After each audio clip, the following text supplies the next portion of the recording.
ਇੱਕ ਵੀ ਸਿਲੰਡਰ ਨਹੀਂ ਮਿਲ ਰਿਹਾ ਸਾਨੂੰ ਜੀ ਬਿਲਕੁਲ। ਹੁਣ ਅੱਕ ਕੇ ਅਸੀਂ ਕੋयला यूज़ कर रहे हैं। पैनिक मेरे को लग रहा है ज़्यादा क्रिएटेड है, स्पेशली स्मॉल ईटरीज़ के लिए।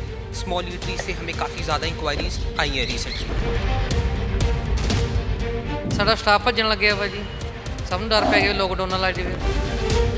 ਕਹਿੰਦੇ ਬਲੈਕ 'ਚ ਵੀ ਮਿਲ ਜਾਂਦਾ ਸਿਲੰਡਰ। ਮੈਂ ਕਹਿੰਦਾ ਵੀ ਮੈਂ 3000 ਦੇਣ ਨੂੰ ਤਿਆਰ ਹੈ, ਅੰਦਰ ਨਾ ਕਰਾ ਦਿਓ, ਪਰ ਦੇ ਕੋਈ ਨਹੀਂ ਰਿਹਾ ਜੀ। ਤਾਂ ਲੋਕਾਂ ਦੀ ਜੇਬ ਤੇ ਅਸਰ ਪੈ ਰਿਹਾ। ਸਾਡੀ ਜੇਬ ਤੋਂ ਪਏਗਾ ਤਾਂ ਲੋਕਾਂ ਦੀ ਵੀ ਪਏਗਾ ਜੀ। 6-7 ईयर से कोकिंग कोल का रेट तो बिल्कुल ही स्टैगनेट था, उसके अंदर भी तेज़ी आई है। 10,000 से 1,500 रुपये टन की तेज़ी आई है। ਖਾੜੀ ਦੇਸ਼ਾਂ ਦੇ ਵਿੱਚ ਜੰਗ ਲੱਗੀ ਤੇ ਸੰਕਟ ਪੂਰੀ ਦੁਨੀਆ ਤੇ ਆ ਗਿਆ। LPG ਦੀ ਸ਼ੋਰਟੇਜ ਆਈ ਹੈ, ਲੋਕਾਂ ਦੇ ਘਰਾਂ ਤੱਕ ਗੈਸ ਸਿਲੰਡਰ ਨਹੀਂ ਪਹੁੰਚ ਰਿਹਾ ਹੈ ਅਤੇ ਲੋਕਾਂ ਦੇ ਚੁੱਲ੍ਹੇ ਬੰਦ ਹੋ ਚੁੱਕੇ ਨੇ। ਅਜਿਹੇ ਦੇ ਵਿੱਚ ਗੈਸ ਸਿਲੰਡਰ ਦਾ ਬਦਲਵਾਂ ਰੂਪ ਲੱਕੜ ਜਾਂ ਫਿਰ ਕੋਲਾ ਰਹਿ ਜਾਂਦਾ ਹੈ। ਹੁਣ ਲੋਕਾਂ ਦੀ ਰਸੋਈ ਦੇ ਵਿੱਚ ਗੈਸ ਸਿਲੰਡਰ ਦੀ ਜਗ੍ਹਾ ਤੇ ਲੱਕੜ ਜਾਂ ਫਿਰ ਕੋਲੇ ਦਾ ਜਿਹੜਾ ਕੀ ਹੈ ਉਹ ਇਸਤੇਮਾਲ ਕੀਤਾ ਜਾ ਰਿਹਾ ਹੈ, ਜਿਸ ਦੇ ਕਰਕੇ ਹੁਣ ਟੋਲ ਦੇ ਉੱਪਰ ਜੋ ਲੱਕੜ ਅਤੇ ਕੋਲੇ ਦੀ ਡਿਮਾਂਡ ਹੈ ਉਹ ਵੀ ਵਧਣੀ ਸ਼ੁਰੂ ਹੋ ਚੁੱਕੀ ਹੈ। ਤਸਵੀਰਾਂ ਤੁਹਾਡੇ ਨਾਲ ਚੰਡੀਗੜ੍ਹ ਦੇ ਵਿੱਚ ਜੋ ਇਸ ਵੇਲੇ ਸਥਿਤੀ ਹੈ, ਕਿੰਨੀ ਡਿਮਾਂਡ ਵਧੀ ਹੈਗੀ ਹੈ ਲੱਕੜ ਦੀ ਅਤੇ ਕਿੰਨੇ ਰੇਟਾਂ ਦੇ ਵਿੱਚ ਇਜ਼ਾਫਾ ਹੋਇਆ, ਪੂਰੀ ਡਿਟੇਲ ਦੇ ਵਿੱਚ ਤੁਹਾਡੇ ਤੱਕ ਜਿਹੜੀ ਆ ਉਹ ਰਿਪੋਰਟ ਪਹੁੰਚਾਵਾਂਗੇ।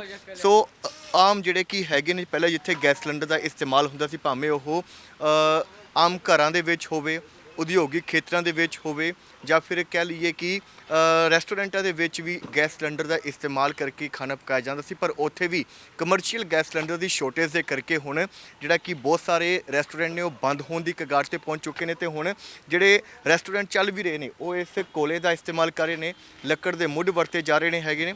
ਸੋ ਜਿਹੜੇ ਟਾਲ ਦੇ ਮਾਲਕ ਨੇ ਉਹ ਸਾਡੇ ਨਾਲ ਮੌਜੂਦ ਨੇ। ਸੋ ਕੀ ਨਾਮ ਹੈ ਸਰ ਤੁਹਾਡਾ? मेरा नाम निखिल है जी, निखिल। ਨਿਖਿਲ, ਗੈਸ ਸਿਲੰਡਰ ਦੀ ਕਿੱਲਤ ਆਈ ਹੈ, ਕਮਰਸ਼ੀਅਲ ਗੈਸ ਸਿਲੰਡਰ ਨਹੀਂ ਮਿਲ ਰਿਹਾ, ਡੋਮੈਸਟਿਕ ਦੀ ਬਹੁਤ ਸ਼ੋਰਟੇਜ ਆਈ ਹੈ। ਸੋ ਕਿਵੇਂ ਦੇਖਦੇ ਹੋ ਇਸ ਚੀਜ਼ ਨੂੰ ਕਿ ਪੈਨਿਕ ਕ੍ਰੀਏਟ ਕੀਤਾ ਜਾ ਰਿਹਾ ਜਾਂ ਫਿਰ ਤੁਹਾਡੇ ਇਸ ਕਾਰੋਬਾਰ ਤੇ ਕਿੰਨਾ ਕੁ ਅਸਰ ਪਿਆ? हमारे कारोबार पे काफ़ी फ़र्क पड़ा है, काफ़ी इंक्वायरीज हमारी इंक्रीज़ हुई हैं रिसेंट टाइम्स में। मगर पैनिक मेरे को लग रहा है ज़्यादा क्रिएटेड है, स्पेशली स्मॉल ईटरीज़ के लिए। स्मॉल ईटरीज़ से हमें काफ़ी ज़्यादा इंक्वायरीज आई हैं रिसेंटली। पहले वो सिर्फ हमसे कोल लेते थे, अब वो हमसे वुड का भी इस्तेमाल करने लगे हैं और वो दूसरे ऑप्शंस भी नोटिस कर रहे हैं, जैसे कोकिंग कोल को यूज़ करने के लिए। तो वो वाले ऑप्शंस भी वो अब कंसिडर कर रहे हैं to use in place of ਆਮ ਰੂਟੀਨ ਦੇ ਨਾਲੋਂ ਕਿੰਨਾ ਕੁ ਇਫੈਕਟ ਪਿਆ, ਕਿੰਨੀ ਕੁ ਡਿਮਾਂਡ ਇਨਕਰੀਜ਼ ਹੋਈ ਹੈ? 20 से 30% का अपटेक है जी हमारी इंक्वायरीज में। जितना हमें पहले नहीं आता था, 30% तक का अपटेक है लास्ट 2-3 वीक से। ਸੋ ਜ਼ਾਹਰ ਜੀ ਗੱਲ ਹੈ ਕਿ ਜੇਕਰ ਡਿਮਾਂਡ ਵਧੇਗੀ ਤਾਂ ਫਿਰ ਸਪਲਾਈ ਤੇ ਵੀ ਇਸ ਦਾ ਇਫੈਕਟ ਪੈਣਾ, ਤਾਂ ਰੇਟ ਵੀ ਇਨਕਰੀਜ਼ ਹੋਇਆ ਕੁਝ? हाँ जी, रेट्स भी पहले से काफ़ी इंक्रीज़ हुए हैं। लास्ट के 6-7 ईयर से कोकिंग कोल का रेट तो बिल्कुल ही स्टैगनेट था, उसके अंदर भी तेज़ी आई है। 10,000 से 1,500 रुपये टन की तेज़ी आई है जी। और आम जो लकड़ मुड जो इस्तेमाल होता है, चाहे हाँ जी। वो शादी हो या फिर इंडस्ट्रियल सेक्टर हो, उसमें भी इस्तेमाल हो, तो उस पर भी रेट बढ़े हैं? जी, उसमें भी काफ़ी रेट मिले हैं। रेट बढ़ने से पहले वहाँ पे हमें शॉर्टेज बहुत महसूस हुई है, हमें सामान मिल नहीं रहा है, हमें माल मिल ही नहीं रहा बिल्कुल भी। ओके। हाँ जी, तो उसकी शॉर्टेज हमें ज़्यादा है, हम कोई भी प्राइस देने के लिए तैयार हैं, मगर हमें माल नहीं मिल पा रहा है। यानी कि सिलेंडर ਦੇ ਨਾਲ इस चीज़ की भी शॉर्टेज मार्केट ਦੇ ਵਿੱਚ है? शॉर्टेज से ज़्यादा आप ये कहेंगे कि डिमांड उनकी तरफ से भी ज़्यादा बढ़ गई, वो अपनी सप्लाई को मीट नहीं कर पा रहे हैं, वो अपनी डिमांड को ही मीट नहीं कर पा रही, सप्लाई उनके पास थोड़ी सी कंस्ट्रेंड है उसके कारण। तो ਰੈਗੂਲਰ ਜਿਹੜੀ ਕੀ ਚੀਜ਼ ਇਸਤੇਮਾਲ ਹੁੰਦੀ ਸੀਗੀ, ਪਹਿਲਾਂ ਮੰਨ ਲਓ ਕਿ ਤੁਹਾਡੇ ਕੋਲ 100 ਕੁਇੰਟਲ ਦਾ ਆਰਡਰ ਆ ਗਿਆ ਤੇ ਹੁਣ ਉਹ ਯਕਦਮ ਵਧਿਆ ਹੈਗਾ, ਤਾਂ ਫਿਰ ਲੱਗਦਾ ਕਿ ਇਸ ਦੇ ਨਾਲ ਜਿਹੜੇ ਕਿ ਲੋਕਾਂ ਦੀ ਰੂਟੀਨ ਦੇ ਵਿੱਚ ਯੂਜ਼ ਹੈਗਾ ਉਹ ਵੀ ਜ਼ਿਆਦਾ ਵਧਿਆ ਹੈਗਾ? हाँ जी, रूटीन भी ज़्यादा बढ़ा है और उनको सारी चीज़ें चेंज करनी पड़ी हैं अपनी। ਜੋ ਕੇਟਰਿੰਗ ਵਾਲੇ ਨੇ ਉਹਨਾਂ ਦੀ ਡਿਮਾਂਡ 'ਚ ਕਿੰਨਾ ਕੁ?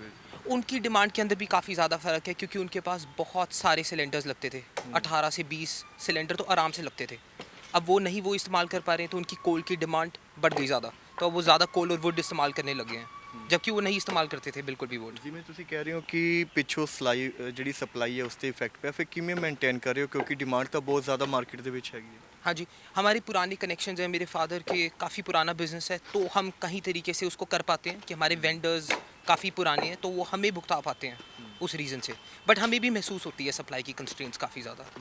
ਬਾਕੀ ਇਹ ਚੀਜ਼ ਰਿਐਲਿਟੀ ਜੋ ਹੈਗੀ ਗਰਾਊਂਡ ਲੈਵਲ ਤੇ ਉਹ ਜਾਣਨਾ ਵੀ ਜ਼ਰੂਰੀ ਹੈਗਾ। ਇਹ ਦੇਖੋ ਕਿ ਪਹਿਲਾਂ ਜਿੱਥੇ ਕਿ ਇੱਕ ਦੋ ਲੇਬਰ ਨਾਲ ਕੰਮ ਚੱਲਦਾ ਸੀ, ਪਰ ਹੁਣ ਜਦੋਂ ਕੰਮ ਵਧਿਆ ਹੈਗਾ ਆ ਤਾਂ ਫਿਰ ਜ਼ਾਹਰ ਜੀ ਗੱਲ ਹੈ ਕਿ ਲੇਬਰ ਵੀ ਉਸ ਹਿਸਾਬ ਦੇ ਨਾਲ ਜਿਹੜੀ ਕਿ ਵਧਾਉਣੀ ਪਈ ਹੈਗੀ ਆ। ਸੋ ਪਹਿਲਾਂ ਦੇ ਮੁਕਾਬਲੇ ਹੁਣ ਲੇਬਰ ਕੁਝ ਹੋਰ ਬੰਦੇ ਲਾਏ ਨੇ, ਕਿਉਂਕਿ ਡਿਮਾਂਡ ਵਧਣ ਕਰਕੇ ਜੇਕਰ ਆਪਾਂ ਉਹ ਡਿਮਾਂਡ ਪੂਰੀ ਕਰਨੀ ਤਾਂ ਫਿਰ ਕੰਮ ਵੀ ਤਾਂ ਆਪਾਂ ਲੇਬਰ ਤੋਂ ਲੈਣਾ। लेबर की शॉर्टेज है, हमारे पास लेबर की भी काफ़ी शॉर्टेज आ गई है। अब पहले हमारे पास 10 से 12 बंदे होते थे, अब सिर्फ 5-6 हैं। तो लेबर की शॉर्टेज भी हमें महसूस हो रही है, वो सारे भी घर वापस जा रहे हैं सारी सिचुएशन को देखते हुए। ਸੋ ਇਹ ਦੋ ਤਰ੍ਹਾਂ ਦੇ ਕੋਲ ਦੇਖੇ, ਇੱਕ ਚਾਰਕੋਲ ਹੋ ਗਿਆ, ਇੱਕ ਛੋਟਾ ਕੋਲ ਹੈਗਾ। ਡਿਮਾਂਡ ਜ਼ਿਆਦਾ ਕਿਹਦੀ ਹੈ? डिमांड कुकिंग कोल की, हार्ड कुक। ਇਹਦੇ ਵਿੱਚ ਕੀ ਡਿਫਰੈਂਸ ਕੀ ਹੈਗਾ?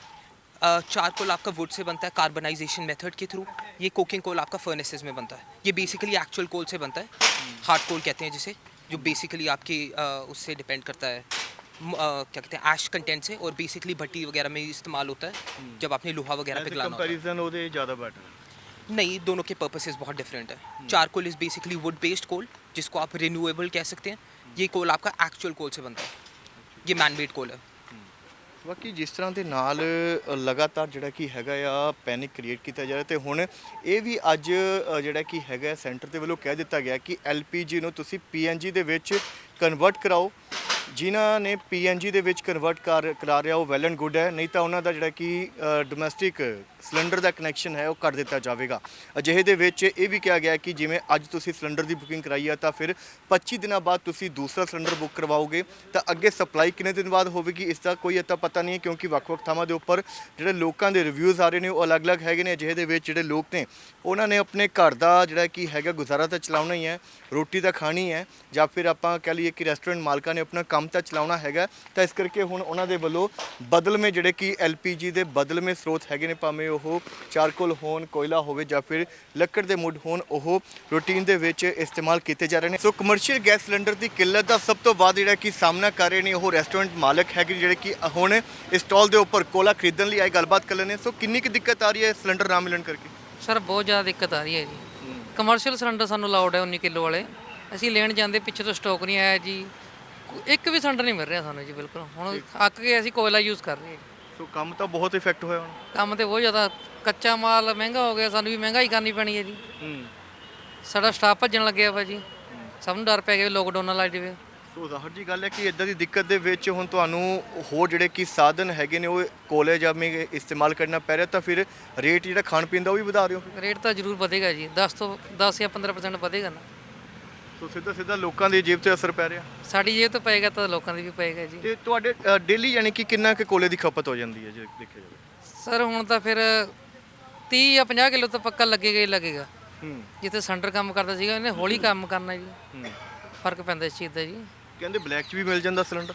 ਮੈਂ ਕਹਿੰਦਾ ਵੀ ਮੈਂ 3000 ਦੇਣ ਨੂੰ ਤਿਆਰ ਹੈ, ਅੰਦਰ ਨਾ ਕਰਾ ਦਿਓ, ਪਰ ਦੇ ਕੋਈ ਨਹੀਂ ਰਿਹਾ ਜੀ। ਅੱਛਾ, ਬਲੈਕ 'ਚ ਨਹੀਂ ਮਿਲ ਰਿਹਾ ਹੈਗਾ। ਨਹੀਂ ਮਿਲ ਰਿਹਾ ਹੈਗਾ। ਤੇ ਪਹਿਲਾਂ ਕਿਵੇਂ ਹੁੰਦਾ ਸੀ? ਪਹਿਲਾਂ ਆਮ ਤੁਸੀਂ ਜਾਂਦੇ ਸੀਗੇ ਕਾਪੀ ਲੈ ਕੇ? ਆਪ ਗੱਡੀ ਆਉਂਦੀ ਸੀਗੀ ਜੀ ਦੁਕਾਨਾਂ ਤੇ ਜੀ, ਲੋ ਜੀ 1930 ਰੁਪਏ ਦਾ ਸਿਲੰਡਰ ਹੈ ਕਮਰਸ਼ੀਅਲ, ਖੁਦ ਦੇ ਕੇ ਜਾਂਦੇ ਸੀਗੇ। ਅੱਛਾ, ਹੁਣ ਨਹੀਂ ਮਿਲ ਰਿਹਾ ਜੀ। ਤੇ ਹੋਰ ਕੋਲੇ ਤੋਂ ਇਲਾਵਾ ਲੱਕੜ ਦਾ ਵੀ ਤੁਸੀਂ ਇਸਤੇਮਾਲ ਕਰਦੇ ਹੋ ਫਿਰ ਖਾਣਾ ਬਣਾਉਣ ਲਈ?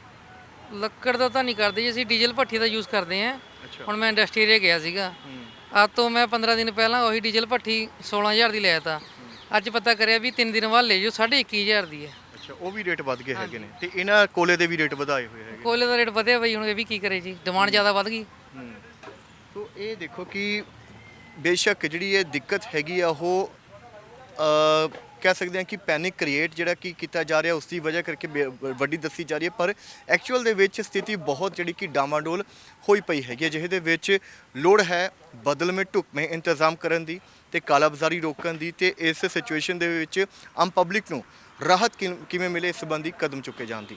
ਹੋਰ ਵਧੇਰੇ ਅਪਡੇਟ ਜੁੜੇ ਹਮਦਰ ਟੀਵੀ ਨਾਲ ਕੈਮਰਾ ਪਰਸਨ ਮੋਹਨ ਨਾਲ ਪ੍ਰਵਿੰਦਰ, ਚੰਡੀਗੜ੍ਹ।